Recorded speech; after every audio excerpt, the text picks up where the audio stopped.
Welcome to our channel. Today we how to withdraw product catalog from Shopify to CRM, complete guide step by step clearly.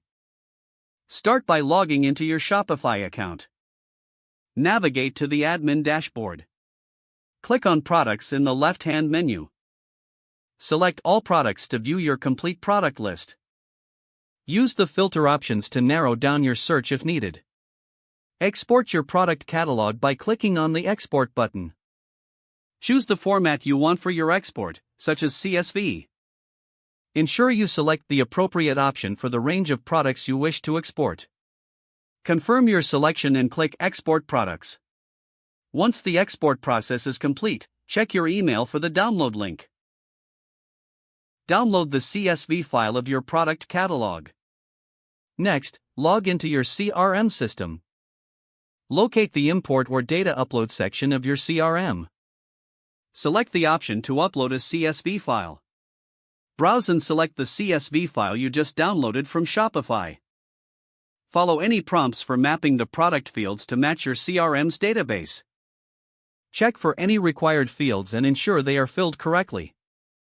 Review the import settings and make any necessary adjustments. Once ready, initiate the import process. Monitor the import status and resolve any errors if they arise. After the import is complete, verify that all products are accurately listed in your CRM. You have now successfully withdrawn your product catalog from Shopify to your CRM. If the page does not load, refresh the browser or try again in a private or incognito window. Make sure you are using the correct email address, then retype it carefully to avoid small typos.